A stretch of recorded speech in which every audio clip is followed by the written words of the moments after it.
Steve, thank you so much for coming on Battleground and talking with us about your latest book, Uncovered: How the Media Got Cozy with Power, Abandoned Its Principles, and Lost the People. And just for everybody who's watching or listening, I read this book cover to cover. I also listened to the audiobook, which is which is obvious. If you're an audiobook person, which a lot of people are in this day and age, it's pretty damn awesome, because you get to, like, not only do you get the benefit of actually hearing you read the actual book itself in your voice, you actually hear these interviews with these journalists that you talk to, like Tucker Carlson or Kayleigh McInerney or Ben Smith, Piers Morgan, or like one of my all-time favorites, Selena Zito, and many, many more. Like, this is a rigorous book. And what I always used to tell people in the Army, Steve, is, like, as a commander, like, don't just come to me bitching, griping, and moaning about something. Come to me with the issue, a discussion, and a recommendation. And what I loved about this book is not only do you have 5 very clear things that the media is not doing so well, you also give a recommendation on how to fix it.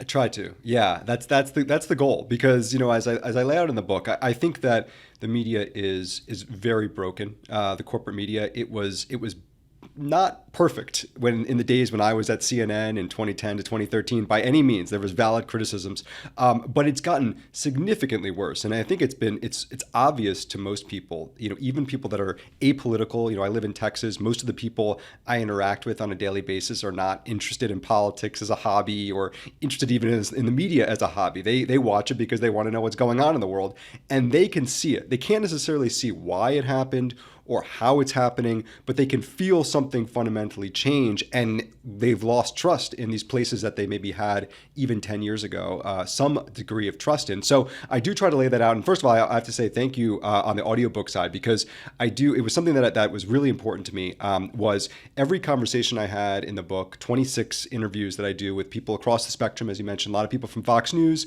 people from NBC, people from the New York Times and beyond. Everything is on the record, first of all. So there's no anonymous sources in there. And not only that, but I recorded all these conversations, and the audience could hear the people in their own voices give all the quotes that they give in the audiobook if you choose that route.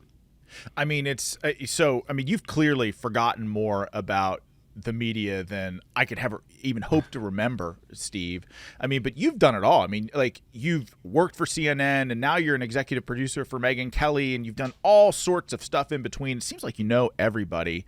And as I mentioned, there are 5 clear things in this book that you talk about that the media just doesn't do very well, one of which is geographic bias, lack of introspection, coziness with power, broken financial incentives, and influencers, and anti-speech activism. And we could probably do 24 hours on all of this stuff, and I'm so interested in it. But, like, before we get into any of that, how did you get into this? Like, where are you from, and how did you because one of the things that, like, blew me away about you is, like, learning about all the information that you know about this stuff, Steve.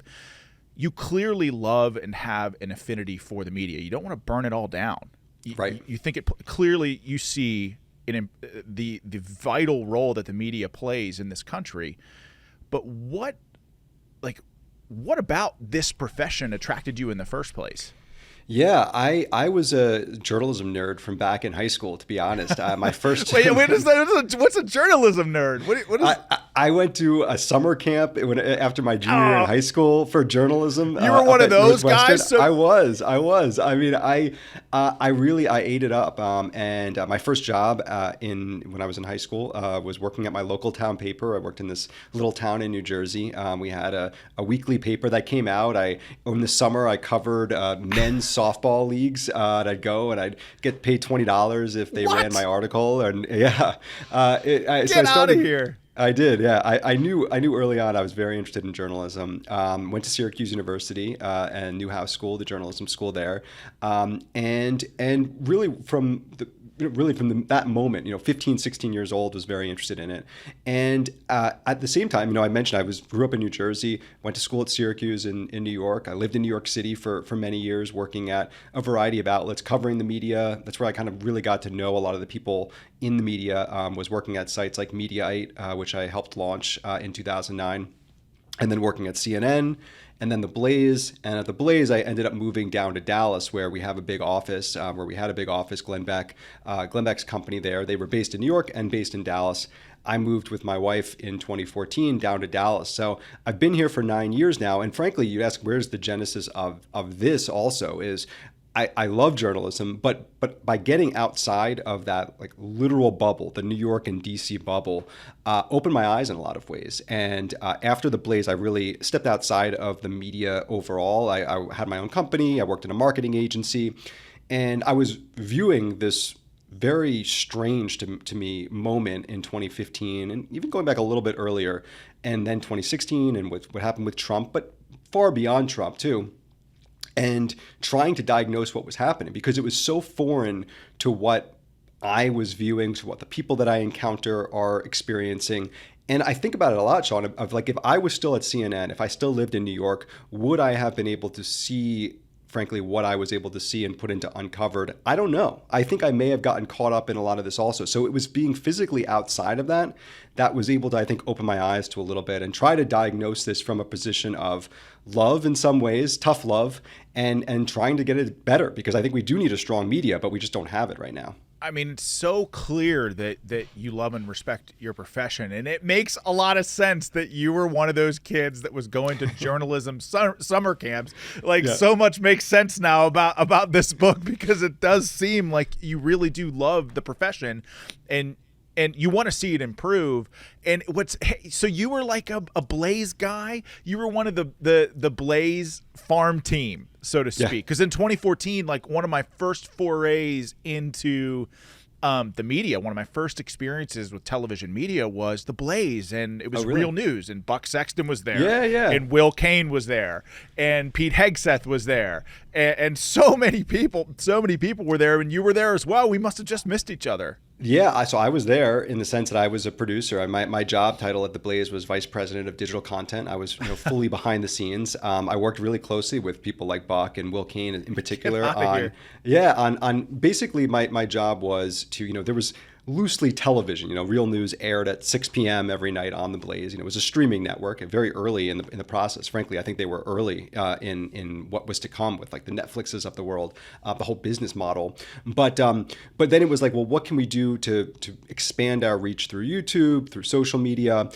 working with people like Will and Buck, and Tara Setmeyer was there, and S.E. Cupp, people that have gone in other directions, let's say, and expand their personal brands. What else do you want to do? What can we put on YouTube? What can we put on other platforms? So it was interesting, and obviously I was at CNN. I worked for Piers Morgan. I worked very closely with Jeff Zucker, and then I was at the Blaze. I worked very closely with Glenn Beck. I'm not an overly political person, one way or the other. I think is probably clear. I've got personal opinions, but I mean, I'm a registered independent. I don't see this as an ideological thing. I think that it's beyond that, and I try to also look for the best in people. That's another thing, is I think there's so much judgment especially in the corporate media, and I think that generally the average person in America is a good person, and they are not being reflected and served well by a media that has such disdain for them, frankly, on the right or the left. I completely agree with you. And so much of this book and the underlying thesis of it all is that you talk about the media, at least over the last 20 years or so, and the way at least it broke down in my mind was that you talk about like from 2010 up to basically 2016. And then in 2016, somebody came along named Donald Trump that sort of shifted everything in many ways. And you talk about in the book, the media was probably always Democratic, maybe always leaned left a little bit. But when Trump came along, man, it's like it seemed like the media abandoned so many of the principles that of what make the media what it is, important to the people, and basically speaking truth to power and being a guard dog of our republic and our democracy, to just like a rabid focus on Donald Trump, in part because like maybe he was good for ratings and that was good for some of these networks and their bottom line. But talk about that and that shift. Donald Trump is just like a paradigm shifter, I guess. He was. I think it was in a void that was perhaps already created. I think through social media, through the incentive structure, there was fear in not saying the wrong thing and covering something in a way that was, might get you backlash on Twitter. So that already existed. And then, as you mentioned, now comes Donald Trump down the escalator and just completely upsets everything. And I lay out and uncovered in chapter 5, which I call the Trump addiction, because I do think it's an addiction. I think that there's something that they almost can't control, that they're feeling for him, and hatred in one way, love in another way, and trying to diagnose what it is that happened here. And it's kind of three things. I think that there absolutely was business on one level of it. Yes, he was great for ratings, he was great for clicks, he was great for subscribers. That's absolutely a part of it. But then in addition, it's also personal. And I talk about this with so many different people. It's business and personal, because Donald Trump you have to understand, he was in that media environment. This is a guy in 1987 who writes The Art of the Deal, which is a fascinating book for anyone who wants to understand. Here we go again, by the way. I mean, this is all going to be repeated as we're finding out. So it's never too late to read Art of the Deal and understand what is happening here, because he controls the media to such an extent. He's part of that world. This is a guy who was married in 2005, and Jeff Zucker was there, and Katie Couric was there, and Gayle King was there, and Chris Matthews. This is, The Apprentice was an enormous hit show. He hosted Saturday Night Live in 2015. So he's part of that world. And then he becomes this turncoat to the world. He becomes he exposes that world in a lot of ways. Again, a reminder, Hillary Clinton and Bill Clinton were at that wedding in 2005. So I lay all this out as well. Yeah. So he was very much connected in that way. And then I also think, though, because you think, well, all right, so that still is not a reason to completely abandon these principles. But what I heard from people who were in these newsrooms during the Trump years was that they believed, some people really did believe, they were in this existential fight to save democracy, that Donald Trump was this huge threat. And I think it's completely ridiculous. I'm sure a lot of people think it's ridiculous. But what I would say to them is, if you really believe this, let's just grant that that's the case. That's when you need to double down on your principles even more. That's when you need to really be as strong in your instincts and in your journalistic ability and your integrity, so that you can convince the widest number of people that he's this great threat. But instead, they went the other direction. Then the guardrails were completely off. They said, oh, we have to meet this moment, and so we must now give monologues in our news programs. No, that's not. That's going the opposite way, and it just destroyed the trust of the average viewer and reader. What do you think created this? People call it Trump derangement syndrome, and I'm sure that you've heard that. But what do you think? What I found fascinating is just what you talked about, all these people from George Stephanopoulos to Hillary Clinton and Bill Clinton and Katie Couric, all these people were at his wedding. And prior to Donald Trump running for office, celebrities were lining up around the block to go to his parties and be a part of the world that he created. And another thing that I found fascinating about your book is that his relationship with Zucker, right? Yeah. Where Zucker was working at NBC, and how Donald Trump was being, prior to running for president, or at least the second time, I think he ran for president one time before that or whatever, but he teased it, yeah. Yeah, he teased it. They were propping him up to be the face of NBC, and so so Jeff Zucker and Donald Trump almost, they created each other, and then they find themselves on opposite ends of the spectrum when Zucker is at CNN going to war with Donald Trump, and Donald Trump at war with CNN. It was just like, how the hell does that happen? Yeah, well, and it's important to remember also the primary process, because they really were not at odds right away. In 2015, that's so true. That's right. Yeah, Jeff Zucker got a lot of criticism from the left for the empty podium and just the nonstop coverage of the speeches. And again, I think it's potentially happening again. Jeff Zucker's not there, but CNN and other outlets are certainly devoting a ton of oxygen, all of their attention to Donald Trump right now. But so it didn't start that way. And in fact, there was a story that I cite that I believe it was Tucker Carlson that broke the news that Jeff Zucker was having a conversation with Michael Cohen, who at the time was still on the Trump side, about how when Donald Trump, loses to Hillary Clinton, maybe we'll give him a show on CNN. That was the mentality. And the belief was, which they turned out to be wrong, was that he would be easy to beat prop him up, make him this great star of the media, get all the attention, make him the GOP nominee, and then have him nicely lose to Hillary Clinton and go off in the sunset, and we can move on with our lives. Well, November 2016 came, and there's people, as I've reported also, crying in the newsrooms about this. I mean, it was not just that they were sad that Donald Trump won. It was that they believed that there was a 0% chance in these people's minds that it was even possible. And it shows how completely out of touch they were with the entire mood of the country, that they didn't even conceive that it was possible. I mean, doesn't that support like the whole point of geographic bias? Which, by the way, from Western Pennsylvania, born and raised my entire life, I fell into that as well a little bit. I mean, in 2016, I backed Marco Rubio. I liked the idea of a younger conservative, the new face of the Republican Party, running for president. And if you remember, in the South Carolina primary, I was down there with Marco Rubio. The dude must have knocked thousands of doors, had an unrivaled ground game, and you pull out, we're like leaving. And if you remember back then, like Marco Rubio had to win South Carolina, right? Had to stay in the race or to even have any shot at the nomination. And I mean, he pulled out all the stops there, Steve. And we were pulling out, as campaign buses do. And like, there's all these staffers and volunteers everywhere, like running into McDonald's or going into gas stations and getting drinks or whatever. And I like see this like little Donald Trump headquarters, and I like walk in there and I'm like, what's all this about? Because it didn't matter what Marco Rubio said or did or any Republican that was running against him. It was like that Teflon Don thing, right? Nothing stuck to him.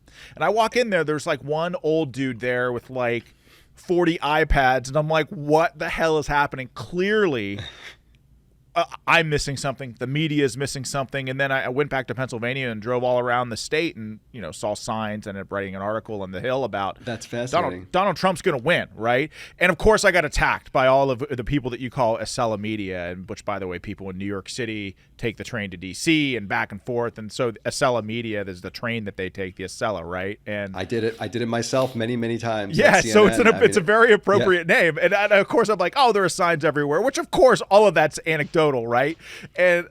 But I'm like, there was just something in the air that people were missing. I'm like, Trump is going to win, and I got attacked. We're like, that's just bullshit. That's anecdotal crap. Like, you don't know what you're talking about. I'm like, okay. And sure enough, in 2016 he won. So Sean, I mean, I and it's fascinating. I also, you can, sure, it's a sample size of one or a couple, but I had those same sort of moments that were eye-opening to me. I had an HVAC repair guy come to my house in 2015. This was before the primary process even started, but Donald Trump's running and there's other people running, and it was sort of a joke. And he says to me, he's like, hey, I told him I work in media. And he said, what do you think about Donald Trump? I said, I don't know. What do you think? He said, well, I'm gonna vote for him. He said, I'm gonna vote for him because with one vote, I can piss off both parties. That's exactly right. That's exactly right. And so that was one. And then the other one, I went to this dinner party. Dallas is a pretty 50-50 city, red and blue. I went to a dinner party. It was I have a lot of gay friends here. I was sitting next to a gay married couple, and they were huge Trump supporters. These are guys, and I was just talking about why they were excited to vote for him, and it was eye opening to me because these people are not reflected in your average cable news pundit battle that's going on in 2016. It was completely unreflective of it. And you mentioned Selena Zito earlier, and the way that she really got the mood of the country, and she's a great bellwether also for it because I talked to Selena for the book about how she was initially hired by CNN because there was this brief moment of introspection after the election that said, wow, we really missed something. Like, let's get Selena in here, hire her as a contributor for 4 years. And that initially, she told me, and she's never told the story before, that she was put in front of the entire newsroom and was interviewed about basically what they missed. And she was getting booked on shows, but she described how it went from being asked, oh, what do the Trump supporters think about this? That was what she was being, asked about. To why do they believe that? Why would they believe these lies? And then, as she said, I don't know, I'm a reporter. After a couple of those, within months in 2017, she was off the air completely, just sidelined the entire duration of her contract because that initial burst of introspection immediately went away. And instead of just being against Trump, the media turned against his supporters and the people that put him there in the first place. I mean, there's no question about that, right? Like, and this is why the whole concept of fake news caught on with damn near 50% of the country Yep. because they felt that, and this sort of parlays into, like, just connects perfectly to what I wanted to talk to you next about, is the whole idea of coziness with power, right? And I just found this so compelling, right? Because the media, in many ways, and why do they believe that? They almost believe, well, not almost, I think in many ways they do believe that they are part of the elite in this country. They're powerful themselves, which of course they are. They're on TV. They have massive Twitter followings. They're talking to millions of people every night. And they're rubbing elbows with U.S. senators and presidents and members of Congress. So, like, of course they have an unbelievable amount of power. And how much of that, and obviously, like, Donald Trump was one of those people. There were half of these people were at his wedding. Right. And the idea that, like, how do you speak truth to power when you're in that same group and many of the people that you'd be speaking truth to, you're friends with, you know? Yeah. That's unbelievably concerning to me. I know. And it's not purely about Trump. I'll give you just two examples that I give in the book when it comes to coziness with power. First of all, let's think about 2020 and Bernie Sanders. Okay, let's go to the other side of the aisle. And the way that Bernie Sanders, we know, thanks to what we learned in the emails, the DNC essentially worked with the Hillary Clinton campaign to undermine Bernie Sanders in 2016. We know that. I mean, of course, they basically rigged the process for Hillary. I mean, absolutely. I hate the word rigged, but it's definitely what they did. They did. They worked in a way that was not what the DNC was supposed to do to undermine Hillary Clinton's top competitor. No doubt about it. In 2020, sure, there was definitely some political wrangling that was happening against Bernie Sanders as well. I think the Bloomberg candidacy was essentially this kamikaze to take him out. And then eventually, as we learned before Super Tuesday, all of the top competitors galvanized behind Biden to stop Bernie Sanders. So the Klobuchar and they just dropped out and then so there was still that happening. But it was also the media. You know, MSNBC, people like Joy Reid and Chris Matthews also, and others who, it gets lost a lot of time, they attacked Bernie Sanders and his supporters in a shocking way for a network that was just really what you would think is supporting whatever the lefty candidate of the time is. Because in a moment there, he won Nevada and it looked like he was cruising to become the nominee, and they could not have that. They had to stop that also. He was this disruption to the establishment in the way Trump was also. And so that it's not just about Trump also, it's about any disruption to the power, to the coziness that we see there. So that's the first thing. And then out of politics completely, I spent a lot of time talking about Jeffrey Epstein in the book because talk about... It was fascinating, by the way. It's fascinating stuff. Yeah, I mean, you talk about Trump's wedding and the guest list there. Well, George Stephanopoulos and Katie Couric and a lot of other people have met with Jeffrey Epstein at his, at a dinner party at his house, not just before we knew anything about Jeffrey Epstein, but after he had gotten out of jail for pleading guilty to underage prostitution and serving time. I mean, it was sort of in jail. He was kind of like on house arrest, but that was in Florida. And then he moves to New York, and then he has a dinner party where all these people go. Chelsea Handler, Katie Couric, George Stephanopoulos. And they all say it was the one time we met him. We didn't know anything about him. Okay, sure, fine. But you're in the news business. Katie Couric was at CBS. George Stephanopoulos was at ABC. You might be a little bit interested in this person that you just had dinner with who has a giant picture Right. of Bill Clinton in a blue dress on his wall that you just had the dinner party at. Maybe you might pursue that as a journalistic endeavor instead of sitting on the story for years and years while these continued to happen.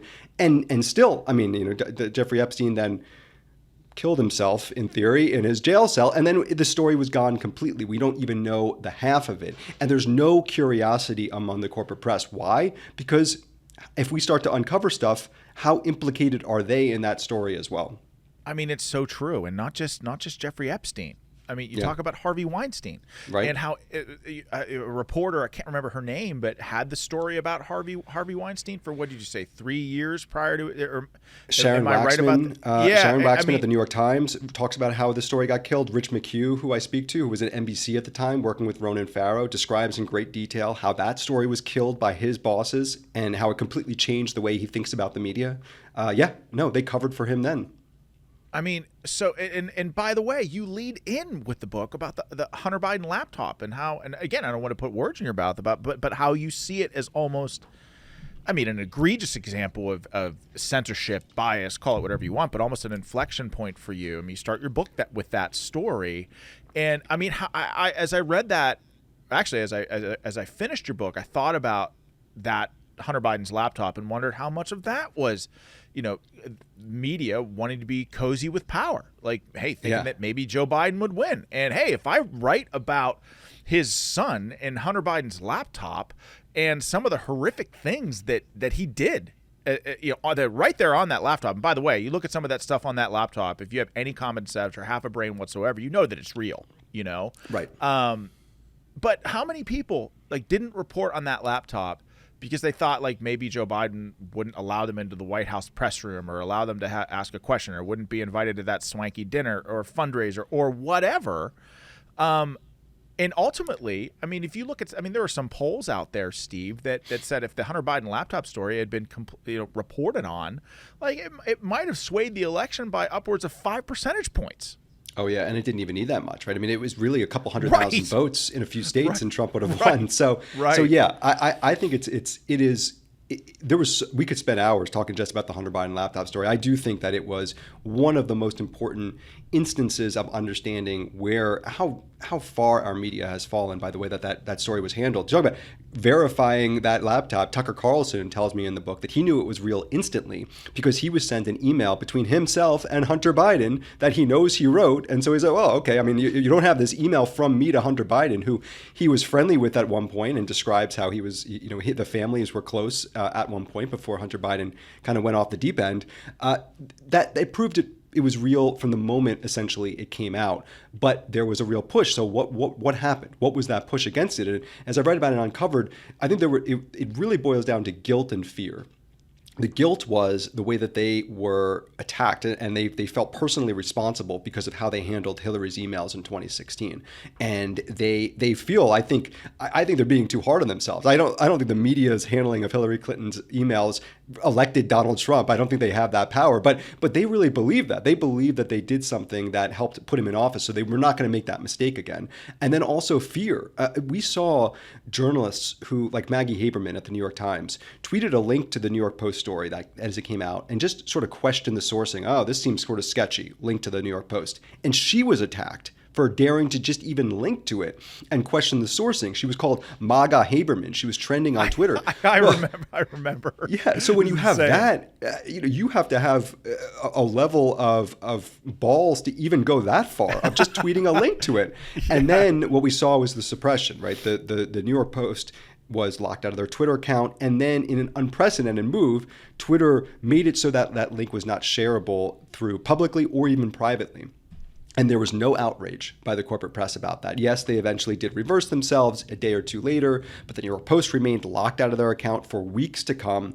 And there was no outrage by the press over that total overreach when it comes to suppression and censorship. And that's what started what was to come, which is this rise of anti-speech activism. We saw it during COVID in so many instances, just this idea of we can't trust the public with this information, so we need to just make sure they have less information. That is not an ideal of the press. And you talk about this in your book. What did you call it? Being an information maximalist versus an information minimalist, right? Right. And I believe that you say you're an information maximalist, as am Absolutely. I. And I because ultimately I think that the American people are smart enough to decipher for themselves what to do with maybe certain health information if we're talking about COVID, or trying to decipher whether or not somebody's legitimately insane. I think the American people are smart enough to figure that out for themselves. And in fact, I think one can make the argument, Steve, that by censoring those people or labeling them disinformation, you actually help their platform grow, 100%. Yes. And so it's if you talk about in your book, like I'm thinking about how the censorship of the Hunter Biden laptop story was such an egregious example that ultimately swayed an election, and you also talk in depth about COVID, which also exposed some glaring faults within the media. And the whole Cuomo and Cuomo show, and them having an hour in primetime of Andrew Cuomo and Chris Cuomo on their same show with the big like Q-tip and talking about testing, and then where you had CNN has like this 100-page ethics handbook of how to conduct yourself as an on-air personality or a journalist, and Zucker himself waived a rule to allow the then governor of New York on Chris Cuomo's show to basically goof around for an hour during prime time at the height of COVID, which of course this was all before like we learned that Andrew Cuomo was shunting old folks into nursing homes and they were dying to the tune of tens of thousands. I mean, it's just a tidal wave of human suffering there, and then was accused of sexual harassment, ultimately resigned. But what's crazy to me about that, and I kept thinking, is that like CNN almost created this scenario to where they had then, after Andrew Cuomo had to resign, they had an hour like at the 7:00 time slot leading into prime time where Chris Cuomo wasn't even allowed to talk about what was one of the biggest stories in the country at that time, and then hand off to Don Lemon after the fact where he then bashed his brother. I'm like, this is just all so crazy to me. It's just crazy. It's a great example of the way just a little bit of loosening of the standards can be the snowball effect. Wow. And I should also point out, great way to say it. That's interesting. Yeah, because and I should also say, this section of Uncovered really highlights something that it's complicated. The whole issue of the media is complicated because, frankly, some of the best voices, I would say, in that chapter, people like David Folkenflik of NPR, Eric Wemple of the Washington Post, who are able to call out this CNN and what they did, are obviously part of the corporate media themselves. So there are some people that I think have some introspection about this, and I think can't paint with a broad brush. There's good journalism being done every day, and yet they're often undermined by their own colleagues. So that's the first thing to say. But yeah, I think that what the Cuomo story was one where it's like in the height of COVID, in March, April, May of 2020. There were mistakes being made when it comes to journalism ethics. There were mistakes being made when it comes to what was true about COVID. And I think all of that can be on some level forgiven because it was this crazy time. It was this unprecedented pandemic, and no one really knew what was going on. But two things happened. One, when it comes to like the ethics and standards of the Cuomo show, is it went on forever and long after even we learned about the nursing home story. And then of course when they decide, let's put the standards back on, now Chris can't talk about his brother at all, certainly can't interview him. It just makes it so glaring that they're still now covering it on other parts of the network. And then, of course, Jeff Zucker gets wrapped up into it, and he gets pushed out also. That lawsuit's still ongoing, by the way. And it just was kind of the nail in the coffin, to be honest, on the CNN credibility issue. It was crazy. Steve, like I was running. I think I was running for Congress at that point. And just as a personal anecdote, like, I've always been a political outsider. I've been involved, but like was busy doing my own thing. And I always knew, like you assert in the book, the media maybe always leaned left. And I was cognizant of that. And, anytime I watched the news, I was cognizant of it. But when I ran, boy, I realized, like, holy shit, there's a lot more to this than meets the eye. And what I'm thinking of right now is Chris Cuomo on his show, like walking up from the steps out of quarantine, and I'm like, that was completely made up. Like none of that was real. Like it was complete bullshit. And I started thinking to myself, Steve, like, so I can't be the only one feeling this, right? Like, how much of this stuff is just performative bullshit, right? Yeah. And oh, by the way, this was happening during a pandemic that was very real, in which thousands and thousands of people were losing their life or getting sick, or loved ones being forced to die alone. People were trying to sift through what's true and what's not. And you talk about a loosening of an ethical standard, like stuff like that didn't help. It hurt. And real people's lives were hurt because of it. When you talk about, like, one example I mentioned was loved ones dying alone, but people lost their life savings, businesses were closed, and you have Chris Cuomo, like, from I don't even know where, Martha's Vineyard, like coming up from the basement acting like he's like Lazarus rising from the dead or something, and then nobody from CNN even says anything about it. Like I can't. How does something like that happen? I know. I think he was at his one of his Hamptons houses over there. What? Yeah, it's nuts.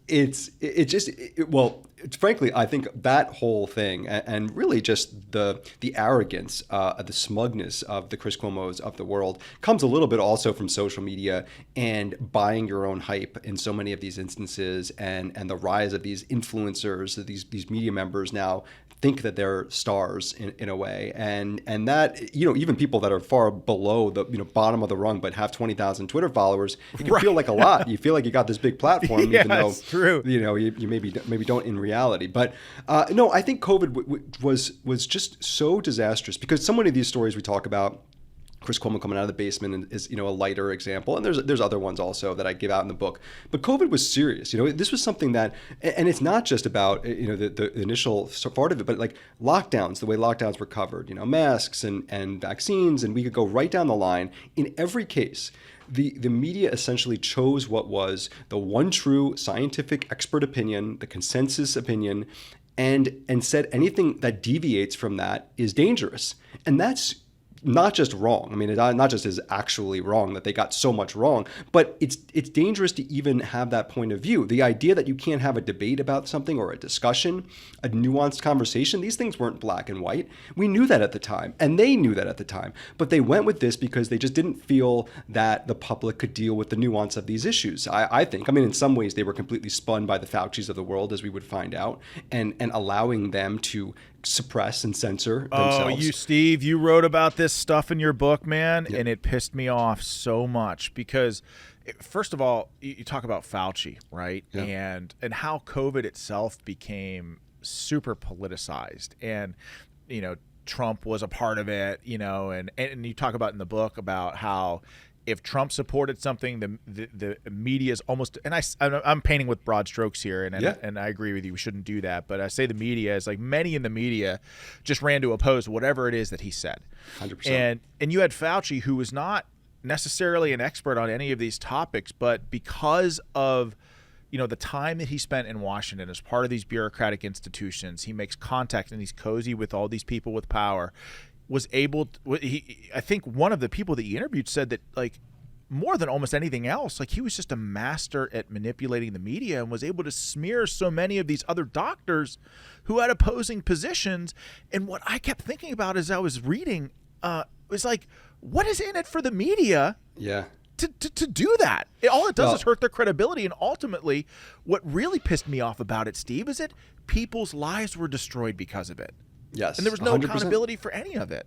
Not nearly enough, and not nearly enough self-reflection from the media for what they did in joining in that. No, Dr. Jay Bhattacharya is the person that I spoke to, who describes Fauci as a genius, you know, an evil genius, if you will, right. but someone who understood the way.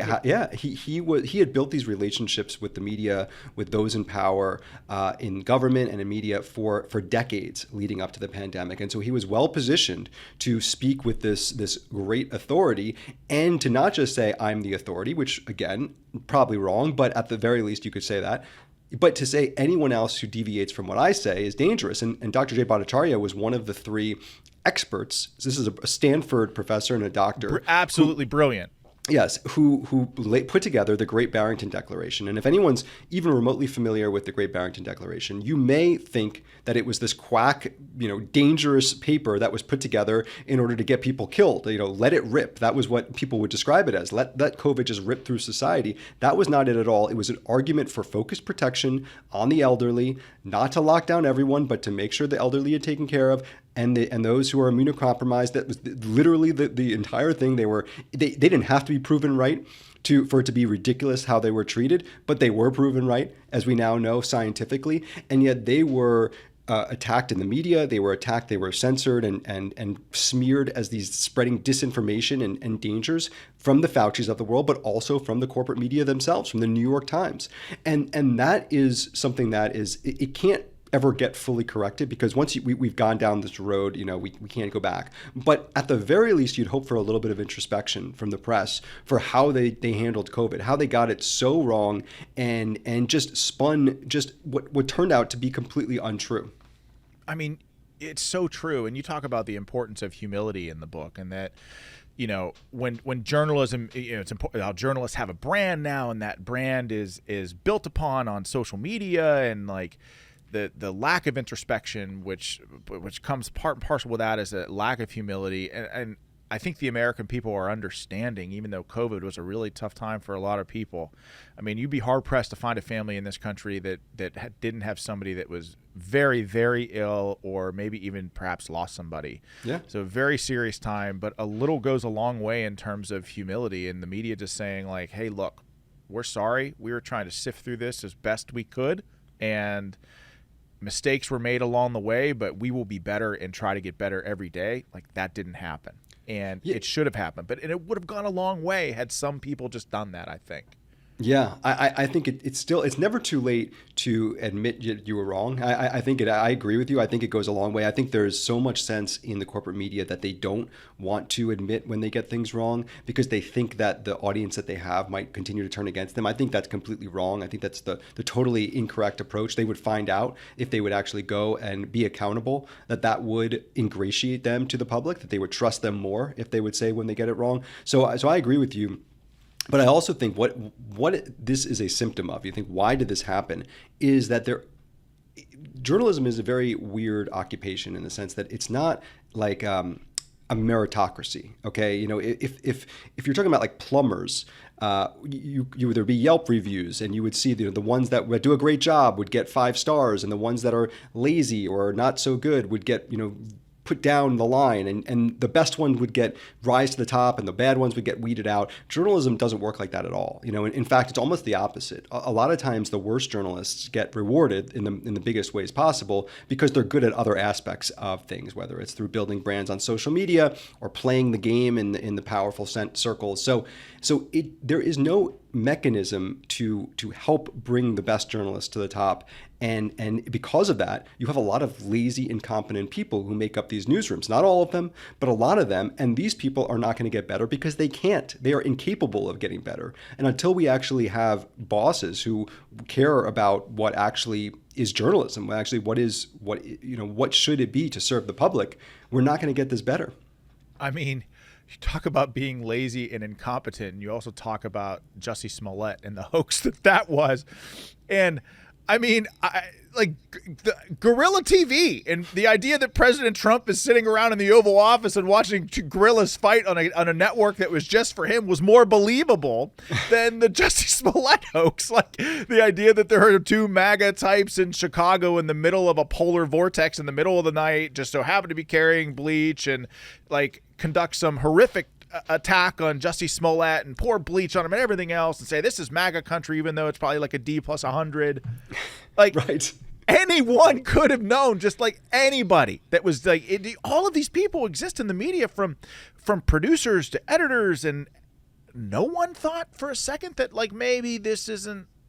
Well, I guess my question for you is, Steve, is how the hell does something like that happen to where, like, what, in 24 hours he's like getting a primetime interview with Robin Roberts, yeah. Robin Roberts, who I respect and think she's great, by the way. But how does that happen? And you got celebrities like Be Strong, Jussie, like everybody in the country who seemed to galvanize behind what was a completely ridiculous fake story.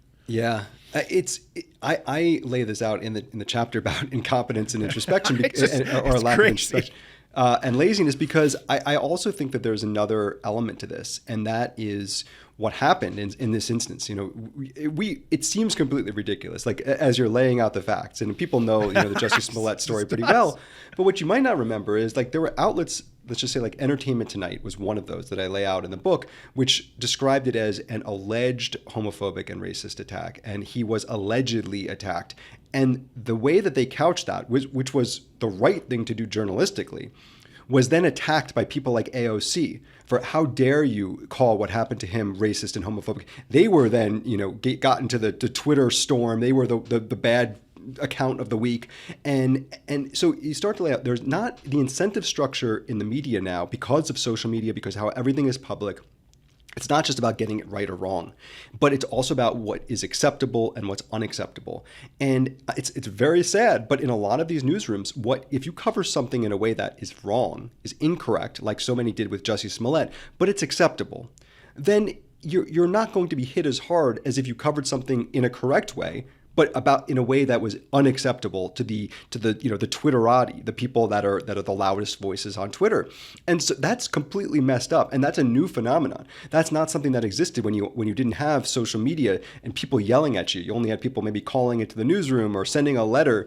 It wasn't public. There weren't able to be these pressure campaigns that came about it, and that's why I think we see so much get incorrectly covered, like the Jussie Smollett story, is because why cover it right? Why try to get it right? Because you're only going to get yelled at by people like AOC.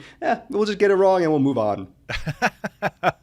Well, I mean, it's such a great point, and I think you talk about in the book where you're interviewing Jimmy Fallon and his producers, and how much of this is like self-created by media executives. And I found this fascinating. I actually highlighted the quote where he said, "We like to do things that certain people love as opposed to something everybody likes." So in other words, and this was sort of born out of the idea that media companies like Fox News, for example, or maybe even perhaps CNN, are owned by bigger and bigger conglomerates. So you end up now, we're in an environment where you have media networks owned by massive companies, and I think you refer to them in the book as blobs, to where now you have also journalists with small media companies doing podcasts and Substacks who have a really strong connection with their audience, the smaller folks.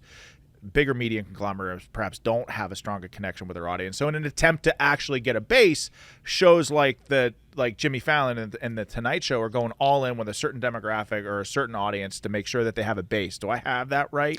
Yeah, I think that's absolutely right. The way that the financial incentive structure has changed so dramatically, this relates to people like Jimmy Fallon and entertainment shows. I talk a lot about ESPN in the book and the way that that's shifted. The big media outlets like CNN and New York Times, there was once a time when that business was just going to be printing money. You could really go and build a giant audience and try to attract as many people as you could, and you try to maybe water it down a little bit so that you can just bring in everyone, not offend anyone, and that was the actual mentality. But when I interviewed Jimmy Fallon about this and his producers, and this was like 2009, this was early on, but they saw that this was changing, that there was no longer going to be these 5 or 6 million people watching at night. No, you could win that time slot with 2 million or 1.5 million, so you need to appeal to smaller number of people, but people that love you, that people that will have a much greater affinity to you. And so, I think we absolutely saw that with the ESPNs of the world, with the CNN and the New York Timeses. They don't care about alienating people on the right in some capacity, because the pool that they need to pull from is smaller and smaller. They're feeling the quicksand beneath their feet. They're just trying to grab onto the lowest hanging fruit and hold on for dear life and make the most out of their time before everyone just shifts to streaming or some other platform. So yeah, I think that's a huge problem, because in some ways institutional media is needed. We need media that has large resources and legal departments to fight the good fight, even if they have their hearts in the right place, which obviously they don't. But when you have this current structure, they're going to make these bad business decisions because they no longer have to appeal to the masses.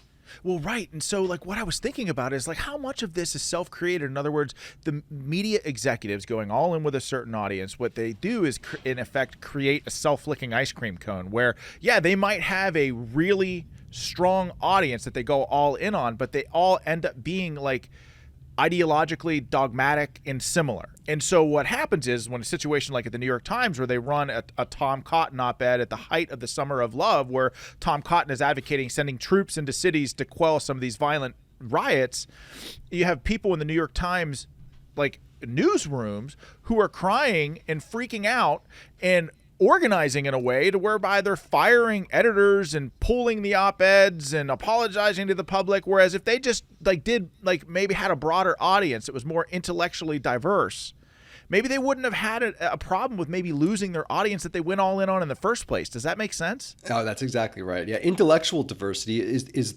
what's really missing in a lot of these newsrooms, and I think that takes from pulling from different experiences, people that I don't even need to necessarily fill it with a bunch of MAGA people. You just have people that are open-minded, and that would go a long way. So yeah, I completely agree with you. I think that the Tom Cotton op-ed story, which I write about uncovered in chapter 10, is another one that's really emblematic of the problems with the press. And I talked to Sean McCreesh, who was in the newsroom at the time. He's now at New York Magazine, and he was laying out that people were so just emotional about the publication of you this. said one dude like logged on to like one of the chats and was crying or something about it. I'm like, come on, guy, get it together, man. And why was he crying? Not because it was published, but because his friends wouldn't talk to him because he worked for the New York Times and that dared to publish this horrible op-ed. I'm sorry. It's like absolutely ridiculous. It's insane. So yes, it's insane that then what was done was publicly there was this pressure campaign being done by the staffers of the New York Times to say publishing this op-ed puts the lives of Black New York Times staffers in danger, as if they actually believe publishing an op-ed by a senator puts lives in danger. That's completely ridiculous. That shows how they don't even understand journalism. But you were able to see that this worked. They got the people fired. They got less voices like Tom Cotton to be published in the New York Times, or go even beyond that. Tom Cotton is a United States senator. How about just anyone else? So they were able to really make this pressure campaign work, and that's a scary moment because the bosses were not able to stand firm in their principles. Well, yeah, and they end up getting rid of the New York Times opinion editorials page, and they just go with guest essays to give them a level of diffusion. Hey, this is just a guess. Like, we don't actually believe in any of this stuff. Like, what the hell is that about? Like, that was one of the most cowardly things I've ever heard. And I mean, this is why this book is fascinating. It's uncovered. You've got to get it. If you're interested in politics, whether you're a Democrat or Republican, it doesn't matter. You're interested in why we are where we are right now as a country with regards to lack of trust in the media. You got to read this book. Steve's been in the game for a really long time. Okay, we'll end the interview with like, what do we do to get the hell out of here? And I'll tell you, like, I really like some of your recommendations. And one of the things that Rick Grinnell always used to talk about as part of the Trump administration is breaking up, concentrated power in Washington. In other words, like, let's get rid of take some of these cabinet level departments, like the Department of Education, and put it in Idaho. Let's take the IRS out of Washington, D.C. and put it in Dallas, Texas. Spread it out so that they're more emblematic of the actual country that they serve. You kind of recommend that with the Acela Media in New York City and in Washington, D.C., and not just like maybe hiring journalists that live in communities, or if they're not already from there, sending people to actually embed with those communities. And one of the best things I loved about it was that finding journalists that might not have the right look, maybe they don't have the right educational pedigree. Maybe they didn't go to Harvard School of Journalism, or in your case, Syracuse, but they have an attitude where like, I don't give a fuck. Like, I'm covering the truth, and I don't care what it costs me. I'm speaking truth to power. And look, I don't care if that person doesn't like me, but the American people can, come hell or high water, can believe that this is the actual truth. And I think it's great. I love the idea. Sean, I mean, not giving a fuck is like really what should be at the top of every journalism. This is what you need to do as a journalist. People ask me, well, what's the skill set? I say, not just about being curious. You need to be nosy. Nosy is a negative term. Like Nancy from Stranger Things. You ever see Stranger Things? She's like the young reporter. She's like you. You're like the male version of Nancy. Like Nancy's like in a newsroom with a bunch of men who were like laughing her off. And she's like, I'm not going to let those men tell me what to do. And she's a hard-nosed journalist. Like she's out there getting the stories. Sorry. I didn't mean to just co-op what you were saying, but it's. I gotta check out Stranger Things. I don't know. Wait, Nancy. You've never seen Stranger Things? I haven't. No, it's sad. I've been spending too much time on Twitter. I need to go. There's a journalism sub-story there. Like you would love it. See, that's why I love Secession, is because it's about the media too. I love. I was just watching that last night. You need people that it's a mentality. It's not about credentials. It's not even about experience. It's a mentality, and you need to find people, and that's going to take people that don't care about how many Twitter followers they have or who they're offending, and also moving them to places like New York and DC where they can just be sanitized from the background that they come from. Put people in places. Put newsrooms in places. I completely agree with that from what Rick Grinnell said. I think that goes a long way. And also is about admitting when you get things wrong. And I think that's a huge one. But also, I describe public editors or ombudsmen could go a long way. People that their job is to work in these newsrooms, but to be the voice of the public, to be a check on these organizations. This is something that existed at places like the New York Times and Washington Post and NPR, and they've mostly gone away because, this idea of, we can't hold ourselves accountable. That might, turn off the audience. No, the audience wants that. It wants someone who you can go to and trust, even if you don't trust the whole organization. That's a step in the right direction to start to win back some of the trust that they've completely lost.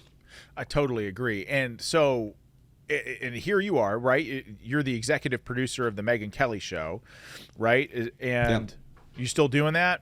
Yeah. I mean, that's a day job for sure. Yeah. Well, it's like sometimes people find themselves in the exact right place. Like Megyn seems like exactly that kind of a person, right? Where she doesn't really care what corporate media says, doesn't care what liberals or conservatives say. She's like out there saying like, well, DeSantis is afraid to actually come and do an interview with me. Like, by the way, like that is awesome. I love that.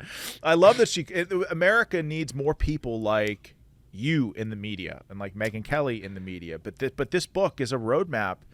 If we want to make this system better, or I'm an executive at any one of these news companies, like you're my first phone call, Steve. Well, thank you. I appreciate that. And I will say, Megyn, she's someone who has been in the corporate media at NBC, at Fox News. She knows what it's like much more than even I do. And so I mean, it's been fantastic working with her. We definitely agree very much on a lot of the problems that exist in the corporate media structure right now. And I would also say, though, I really wrote the book for the public in the sense of I want to lay out not just what happened over these last 5 to 7 years, but why. And lay out some red flags, some things for you to look for and say, okay, this is happening again, because it's going to be continuing to happen. So here's what you should be armed with to know when it happens in the future, and how to be skeptical, not totally distrust the media, but to be skeptical, and what to look for so you know when it happens again, how you might be getting spun or lied to in this sort of propaganda push that's being out there. I love it. Ladies and gentlemen, if you're listening or you're watching, get Uncovered. It's a great book. And Steve, what's next for you, real quick? Well, thank you. Yeah, no, I mean, look, the Megyn Kelly Show that's where we're putting all our energy. I think that it's an interesting time. I think we've got a lot to cover these next weeks. She's an ass kicker, man. She's an ass kicker. It's a good place to be, For sure. And so get the book Uncovered. Steve, thank you for joining us for like almost an hour. I appreciate your time, man, and good luck with everything. Thanks, Sean. Always good talking to you. All right, take care, Steve.